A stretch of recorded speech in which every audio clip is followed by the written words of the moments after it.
What is going on, guys? My name is Stuber, and I'm here to break down this two-game Olympic basketball slate over on Draftkings.com, and of course the sponsor of this video, Prizepicks.com. I appreciate you guys being here. If you guys haven't already, please just hit the subscribe button, the like button, comment anything down below. It helps out the algorithm more than you possibly know. But yeah, guys, I mean, it's been a great first day of the Olympic basketball slate so far. My cheat sheet is pretty on point so far. We just need these last two games to go well, and we're well on our way to cashing deep. I know a bunch of us in the Discord are doing very well. And if you guys haven't joined the Discord already, what are you doing? It's completely free. We have well over 1,000 members now in there, and we're quickly growing. At some point, it might get so busy that I'm going to have to shut things off. So if you guys want to join, make sure to do so now. And then if you guys want to join the Patreon, get my cheat sheets, my full lineups for Fanduel, my cores on Draftkings, for the showdowns as well. Make sure to check out my Patreon as well, $25 a month. Going to include all the Olympics, all Summer League, all preseason, even for NFL. So make sure to check that out.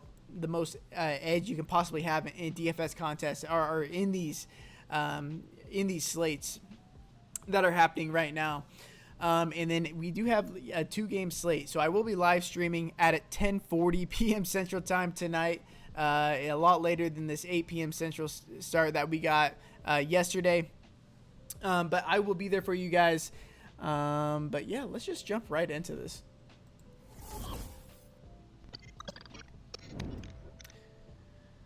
So like I said, it's only a two-game slate today, but that does not mean that we can't have edge or take advantage of a couple things. So we start off with the first game, Slovenia versus Argentina. You know, Luka's team, 177.5 over-under. Slovenia are 6-point favorites, by far the highest of the two games when it comes to over-unders. A full 25.5 points difference, and Slovenia being the highest projected team total team on the slate. I want all the Luka Doncic I can possibly get. He's not going to be 100%, so in my opinion, he's going to be under-owned unless you're expecting him to get injured or something like that. Slovenia, they went 4-0 in the qualifier games. Only one of those games was competitive. And I think you should look to the minutes in those games if you're looking for a realistic expectation when it comes to minutes from all these guys. But I do think that outside of Luka, this team is incredibly overpriced. I can't even consider any of these guys outside of Luka. And some of you guys might think he's too expensive at 11.8K. I mean, as of right now, as I'm recording this video, the highest scoring player on the slate is Hamed Haddadi, and he scored, I think, just below 40 fantasy points. Now, there's two games left as I'm recording this, so that could change, but I think he puts up well over 40 points, and this near 12K price tag is more than worth it. If you look at the qualifiers overall, he's averaged 21.3 points, 8 rebounds, 11.3 assists in just 25.8 minutes per game. He's going to play like 33, 34 minutes if this game is competitive, because in their one competitive game, he had 31 points, 11 rebounds, 13 assists, a triple-double in just 34 minutes of time. And I think that we see a similar outcome in this game. He's used to beating up on Kawhi Leonard, Paul George, the Clippers in the playoffs all by himself. So he's not new to any of this. And this Argentina team, I can assure you, is definitely a lot worse than these NBA teams. But we move over to Argentina. They were 0-3 in the preparation games, but it was good against good competition. They were blown out in 2 of those games. I think you can trust the minutes and the production out of Campazzo, Scola, and to a certain extent Deck, but specifically Campazzo and Scola. I like both of those guys. If you want to look at the rest of their lineups, I went through all of their games, watched all of them on YouTube, and they were completely different lineups each and every time. So we're going to have to watch out, and hopefully we can see what the starting lineup is, hopefully 20-30 minutes before lineups lock. Luckily, it is the first game of the slate, so I think we should be able to take advantage of that. I will be live streaming, and I will be talking about it in the Discord, so make sure to hop in there if you want to be up to date with it, because these cheaper guys, I mean, we had so many cheap guys on the first day. The second day, the cheap guys are not very trustworthy like they were on the first. But we talked about Campazzo. He's 9,600. Pretty pricey price tag. If you go back to the 2016-2017 Olympics, he averaged 28 minutes, 16 points, 3 rebounds, 5.8 assists, 2.8 steals. In the World Cup just 2 years ago, 28.8 minutes, 13.3 points, 4.3 rebounds, 7.8 assists, 2 steals per game. So he does everything. The peripherals are through the roof. And then if you look into the preparation games, I would take that with a grain of salt. With this whole Argentina team, not only are they looking to see what their lineup is, they're giving their main guys like Deck, Campazzo, Scola limited minutes. He only played 22.3 minutes in these preparation games, averaging 9 points, 1 rebound, 3.7 assists, 1.3 steals per game. I wouldn't look into it all that much. And then Scola. Yeah, Luis Scola, yeah, he's still kicking. 41 years old, but, I mean, man's got games still. Even this year, in limited action in the preparation games, 22.3 minutes, 16.7 points, 5.7 rebounds, 1.3 assists. You know, him and Campazzo hold it down for this Argentina team. He's been playing for this Argentina team in the Olympics since 2004. So you go throughout the years, you know, he's averaging mid to high teens in points, 8 rebounds, about 1.5 steals or assists per game. And I expect, honestly, something similar to that. In 9.3K for a team with this high of a projected team total, I don't mind him at all, really, because the power forward and center spot are so weak today. You know, all the positions are pretty weak today. Taking the safe floor in Luis Scola is not too bad of an option whatsoever. I do like going to him. So we talk about the cheap options on this team. D'Elia, Vildoza, Brasino, and Cafaro. All 4 of these guys are like in the 3K range. Cafaro is minimum price.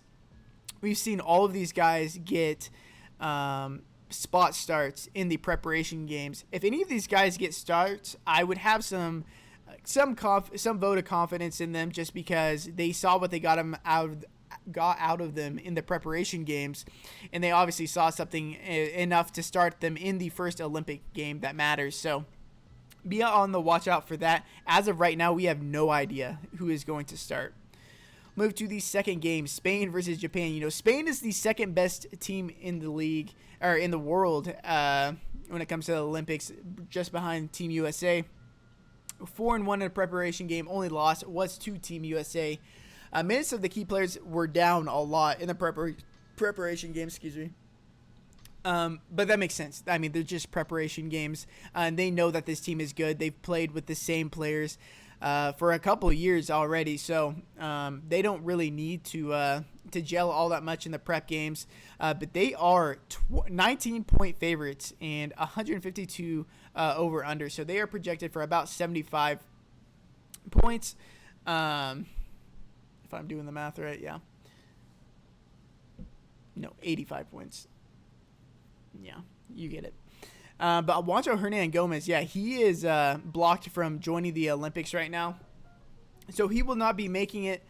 And so you would think that the front court would be thin, but that is not the case. Marc Gasol, Willie Hernan-Gomez, Pau Gasol, and Garuba should all get decent minutes at the 4 and the 5. Yes, Pau Gasol, Marc Gasol, Willie Hernan-Gomez, they will play next to each other at times in this game, just because they are some of the better players on this team.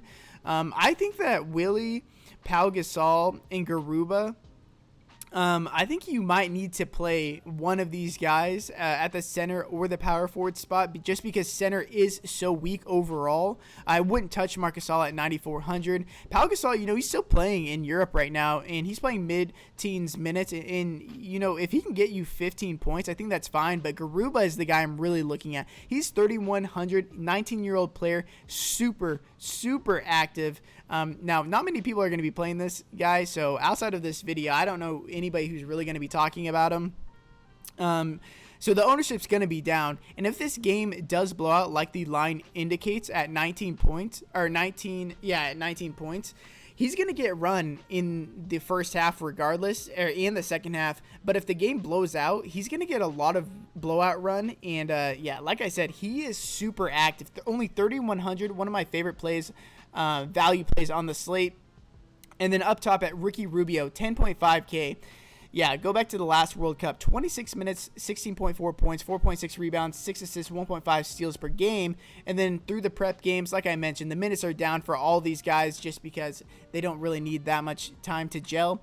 18.4 minutes, but in limited action, 15 points, 2.4 rebounds, 3.6 assists, and 1 steal per game. Ridiculous stat. And I think that the older that the Gasol brothers get, the more Ricky Rubio is going to handle on the offensive end. You know, you see him playing for the Timberwolves and teams in the NBA, and it seems like he's timid to score. When he's playing for Spain, he's not. He's the first option when it comes on offense, and they're beating up one of the worst teams in the league, especially in the Olympics, especially when it comes to defense against Japan. So I do like Ricky Rubio. He's my second favorite spend-up option outside of Luka Doncic. If you can get both these guys, I absolutely love it, and I think you can. I think there's enough cheap guys I'm going to talk about that's going to make it available. Garubo is one of those guys, and the other guy is Sergio Rodriguez. He is 3,300 for this Spain team. Former NBA player years ago. He's a decent scorer. He can dish the ball a bit. If you go back to the 2016-2017 Olympics, he played about 20 minutes a game. So a $3,300 player on this specific slate that's going to play 20 minutes, that's perfect. He only averaged 8 points, 1.5 rebounds, but 5 assists. So if he can score you 15 fantasy points, literally at 3,300, that's more than enough because it is so top heavy on the slate. You're going to need these cheap value plays like Sergio Rodriguez, like Garuba.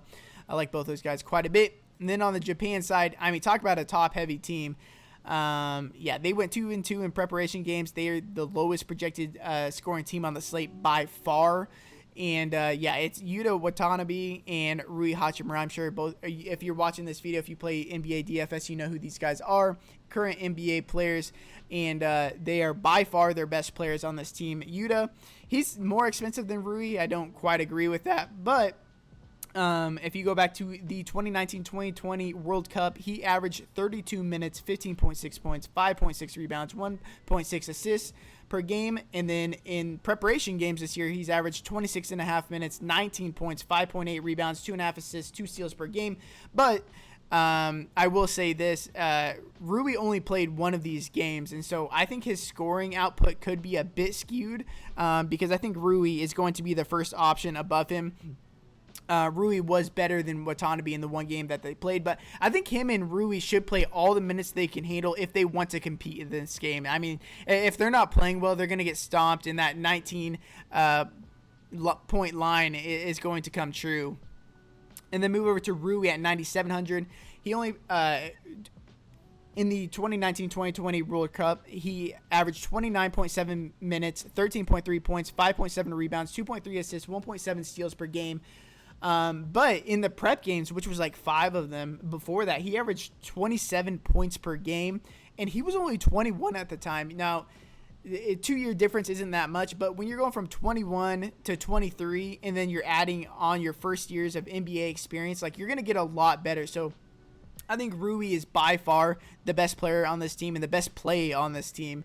If I'm spending up for a power forward, him and Luis Scola is really tough for me, but I do like Rui Hachimura a lot. And if you're playing guys on Spain and you want this game to be competitive, you know, it correlates well with playing Rui. And then, yeah, I'm going to butcher these names. I'm such an asshole for this. Tanaka and Hajima. Yeah, these two guard plays, both these players, they're scoring first guards that could possibly start. You know, unfortunately, this game is hours, like a quarter of a day after, or a while after the first game starts. So we're not going to know ahead of the first game. But they've both played in the World Cup before, so I expect their roles to increase as the years come on, and they are both near min price. So if you're trying to get it to like 3 of these 9 to 10K players, you're gonna need to play some of these guys, and I think these guys are viable. If they get their shot going, I think they can break the slate for you. But yeah, I appreciate you guys watching this video. Make sure to subscribe and like this video if you haven't already. That I would really, really appreciate it. And join the Discord. Well over 1,000 members already. But yeah, guys, I appreciate you guys watching. Until next time, peace.